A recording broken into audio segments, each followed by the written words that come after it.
Welcome to our new initiative, Video Library, Faculty of Education, KCC.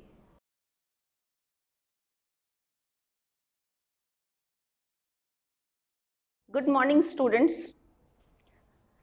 Today we are going to discuss the historicity of aims of education. Students, after this lecture session, you will be able to understand the concept of aims. After this session, you will also be able to know the historicity, what is historicity, and you will be able to define the concept of historicity. After this session, you people are also able to explain the needs and importance of historicity of aims of education. Okay, so let us proceed for the lesson. आज की इस कक्षा में हम लोग शिक्षा के उद्देश्यों की ऐतिहासिकता या ऐतिहासिक प्रामाणिकता की ओर कदम बढ़ा रहे हैं और हम इस बात की ओर ध्यान देंगे कि शिक्षा के उद्देश्य की संकल्पना क्या है। हम इस बात को बताने में सक्षम होंगे इस कक्षा के बाद कि हिस्टोरिसिटी या ऐतिहासिकता, शिक्षा के उद्देश्य की ऐतिहासिकता का अर्थ क्या होता है। हम इस बात को भी व्याख्या कर सकेंगे कि शिक्षा के उद्देश्य की ऐतिहासिकता का महत्व क्या है और उसकी आवश्यकता क्या है। तो आइए हम लोग पढ़ते हैं उद्देश्य। सबसे पहले हम लोग देखेंगे concept of AIIMS. What do we mean by aims? विद्यार्थियों, हम किसी भी काम को करने चलते हैं, कोई भी गतिविधि के लिए कदम उठाते हैं, तो एक न एक हमारे पास मोटिवेटिंग फैक्टर होता है।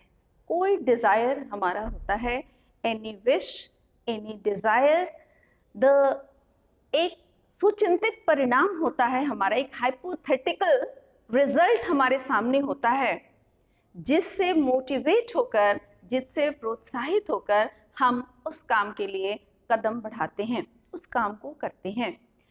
वो हमारा हाइपोथेटिकल रिजल्ट, परिणाम, या यूं कहिए कि वो हमारा सोचा हुआ पूर्वानुमानित डेस्टिनेशन, मंजिल ही एम्स के रूप में जाना जाता है। तो आइए हम लोग इसके डेफिनेशन को, इसकी परिभाषा को ध्यान से समझते हैं। एम्स का मतलब होता है, उद्देश्य का अर्थ होता है डिजायर, यानी हमारी इच्छा, आवर विश, एक अभिलाषा।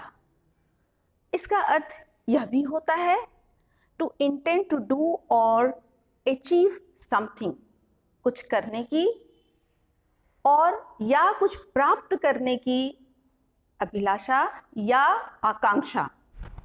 और अगर सरल शब्दों में हम लोग इसे समझते हैं तो we will understand aims is defined as the point, target, direction, person or thing that is meant to be hit or achieve. One more, aims is a predetermined goal. It stimulates human activity to achieve it and guides activities towards itself. It also helps to know whether the activity is correct or and complete. इसे हिंदी में समझने की कोशिश करते हैं। उद्देश्य की संकल्पना एक इच्छा के रूप में समझी जा सकती है, हमारी एक अभिलाषा के रूप में समझी जा सकती है। यदि सरल शब्दों में इसकी परिभाषा को हम ध्यान दें तो हम समझेंगे कि कोई एक ऐसा संकेत, कोई एक ऐसी मंजिल जिसे प्राप्त करने के लिए हम एक किसी तरह की गतिविधि करना प्रारंभ करते हैं। विद्यार्थियों, इसकी परिभाषा को सुस्पष्ट ढंग से इस प्रकार समझा जाए कि उद्देश्य को एक बिंदु, एक लक्ष्य, दिशा, व्यक्ति अथवा वस्तु को प्राप्त करने की इच्छा के अर्थ में समझ सकते हैं। एक और परिभाषा इसे और स्पष्ट करेगी। उद्देश्य एक पूर्व निर्धारित लक्ष्य है। यह मनुष्य की गति, गतिविधि एवं कार्यों को प्राप्त करने के लिए एक उद्दीपन का कार्य करती है और यह निर्देशित करती है।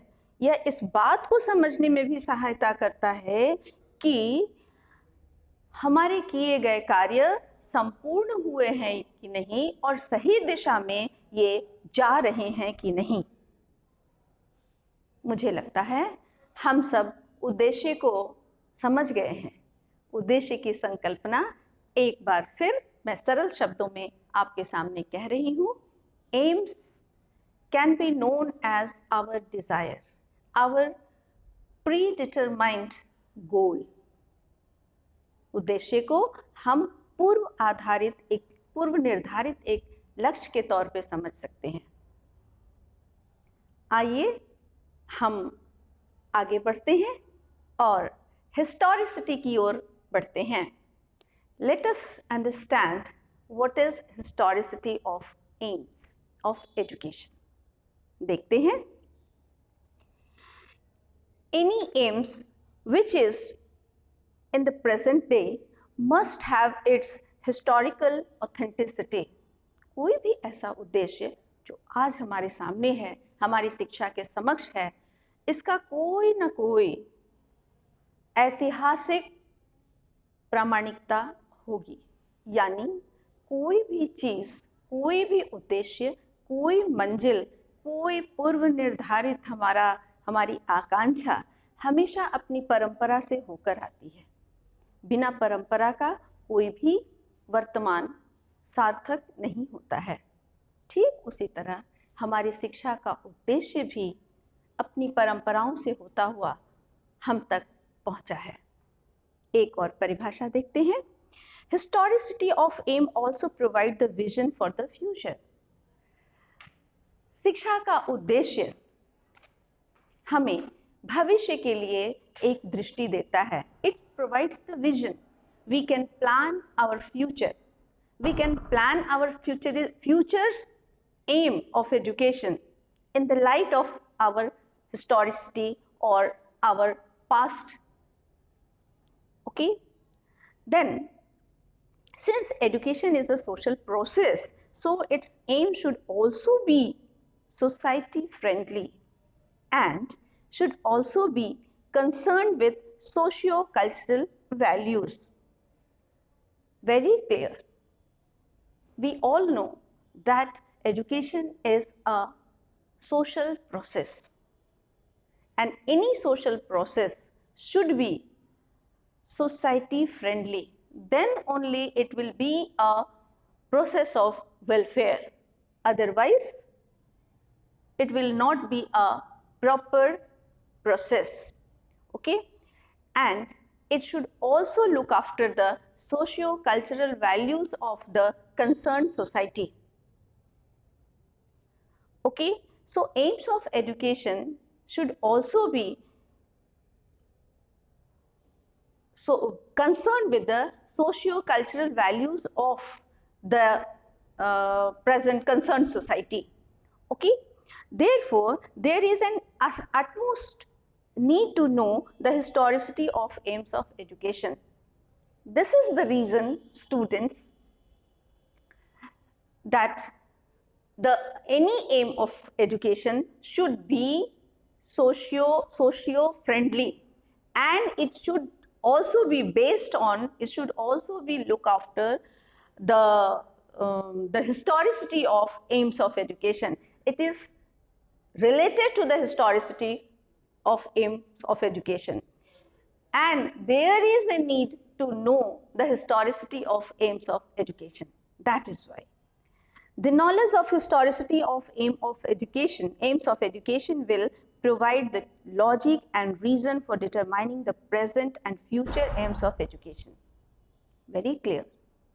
This is the need of knowing the historicity of aims of education. Any historicity of aims of education will provide the logic and reasons, because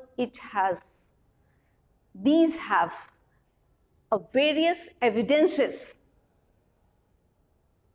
of their properness. It is proper or not proper. So these are the main logics, these are the main evidences which proves the aims of education is proper or not proper. The particular aim of education is proper or non-proper. This is the need why we should know the historicity of aims of education. Okay? So आइए थोड़ी इन्हीं बातों की हिंदी में हम चर्चा कर लेते हैं। किसी भी उद्देश्य के ऐतिहासिकता को और ऐतिहासिक प्रमाण को जानना बहुत आवश्यक है। ये इसलिए भी आवश्यक है क्योंकि शिक्षा का जो उद्देश्य आज वर्तमान है, इसका कोई ना कोई ऐतिहासिक प्रमाण अवश्य होता है। यदि इसका ऐतिहासिक प्रमाण नहीं होगा तो शिक्षा का वह उद्देश्य सार्थक नहीं होता है। ठीक इसी तरह शिक्षा के उद्देश्य की ऐतिहासिकता, प्रामाणिकता भविष्य के लिए दृष्टि प्रदान करती है। कोई भी इतिहास एक आँख की तरह होता है जो भविष्य की ओर देखता है। इतिहास वर्तमान की आँख होती है और वह हमेशा भविष्य की ओर देखती है। इसलिए अगर एम्स ऑफ एजुकेशन का अतीत, उसके हिस्टोरिकल एविडेंसेस को हम पढ़ते हैं तो हम ये देखते हैं कि वह हमें भविष्य के लिए किस ओर इशारा कर रही है और एक सार्थक शिक्षा के उद्देश्य को निर्मित करने में वह एक दृष्टि देती है और सहायता करती है। हम सभी जानते हैं कि शिक्षा एक सामाजिक प्रक्रिया है।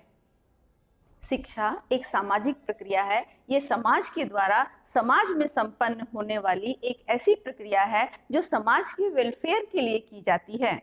तो इस प्रक्रिया को करने के लिए हमें यह ध्यान देना होगा कि कोई भी शिक्षा का उद्देश्य समाज सम्मत होना चाहिए, सोसाइटी फ्रेंडली होनी चाहिए और ठीक इस उद्देश्य को इस बात के लिए भी कंसर्न होना चाहिए, सुचिंतित होना चाहिए इस बात के लिए भी कि वह उस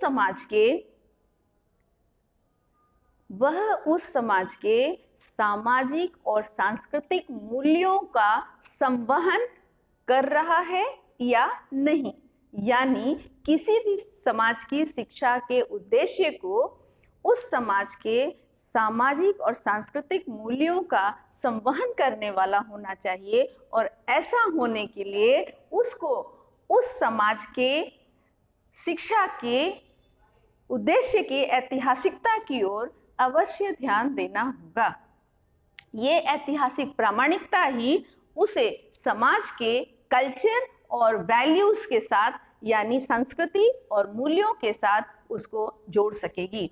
इसलिए शिक्षा के उद्देश्य को सुनिश्चित करने के पूर्व शिक्षा के उद्देश्य की ऐतिहासिक प्रामाणिकता को अवश्य पढ़ना चाहिए और उसको ध्यान में रखना चाहिए। आइए आगे देखते हैं। शिक्षा के उद्देश्य की ऐतिहासिकता हमारी शिक्षा के उद्देश्य के समय समय पर सुधार और परिवर्तन को दिशा देते हैं। हम अपने अतीत को पढ़ते हैं और अतीत के शिक्षा के उद्देश्यों को हम पढ़ते हैं और इस बात पर हम ध्यान देते हैं कि शिक्षा के वे उद्देश्य उस काल में किस तरह से उन्होंने कार्य किए और किस तरह से उसने समाज को दिशा दी और वहां से प्रेरणा लेकर हम वर्तमान के शिक्षा के उद्देश्यों को सुनिश्चित करते हैं और उसमें परिवर्तन करते हैं, और यदि सुधार की संभावना होती है तो हम सुधार कर सकते हैं। निष्कर्षतः मेरे विद्यार्थियों, हम इस बात पर पहुंचते हैं कि शिक्षा का उद्देश्य को सुधारने, परिवर्तन करने और सुनिश्चित करने के लिए, उसे समाज सम्मत बनाने के लिए और उसे समाज के सांस्कृतिक और सामाजिक मूल्यों का वहन करने योग्य बनाने के लिए हमें शिक्षा के उद्देश्यों की ऐतिहासिक प्रामाणिकता का अध्ययन करना बहुत आवश्यक है। मुझे लगता है कि हम लोग कक्षा के अंत में इस निष्कर्ष पर पहुंचे हैं कि उद्देश्य का अर्थ होता है कि किसी अभिलाषा को पूर्ण करना, कोई ऐसी अभिलाषा, कोई ऐसा मंजिल, कोई ऐसा पूर्व निर्धारित बिंदु या लक्ष्य जिसको प्राप्त करने के लिए हम अपनी गतिविधि प्रारंभ करते हैं या गतिविधियां करते हैं। हर शिक्षा एक सामाजिक गतिविधि होती है, एक सोशल प्रोसेस होता है, और इस प्रोसेस को पूरा करने के लिए हम एक उद्देश्य फिक्स करते हैं, सुनिश्चित करते हैं। इस उद्देश्य को सुनिश्चित करने के लिए हम शिक्षा के उद्देश्यों की ऐतिहासिकता को पढ़ते हैं और उसे जानने की कोशिश करते हैं। शिक्षा के उद्देश्यों की ऐतिहासिकता को जानने का अर्थ यह होता है कि हम यह जानते हैं कि अतीत में हमने शिक्षा के किन किन उद्देश्यों को रखा था और वे उद्देश्य कितने सार्थक थे और कितने उपयोगी थे, कितने समाज सम्मत थे। हम उन उद्देश्यों के आलोक में आज के शिक्षा के उद्देश्यों को सुनिश्चित करते हैं, उसे सुधारते हैं और उसमें परिवर्तन भी करते हैं, और नई शिक्षा के उद्देश्यों को हम सुनिश्चित करते हैं। ऐसा करते समय शिक्षा के उद्देश्यों की ऐतिहासिक प्रामाणिकता हमें उस वर्तमान शिक्षा के उद्देश्यों को सार्थक और समाज सम्मत, सामाजिक और सांस्कृतिक मूल्यों से कंसर्न, संबंधित उसे बनाती है। इसलिए हमें शिक्षा के उद्देश्यों की ऐतिहासिक प्रामाणिकता को पढ़ना बहुत आवश्यक है। आप समझ रहे होंगे कि शिक्षा के उद्देश्यों की ऐतिहासिकता या ऐतिहासिक प्रामाणिकता पढ़ना हमारे लिए बहुत आवश्यक है। आगे की कक्षाओं में हम इसके आगे की चर्चा करेंगे।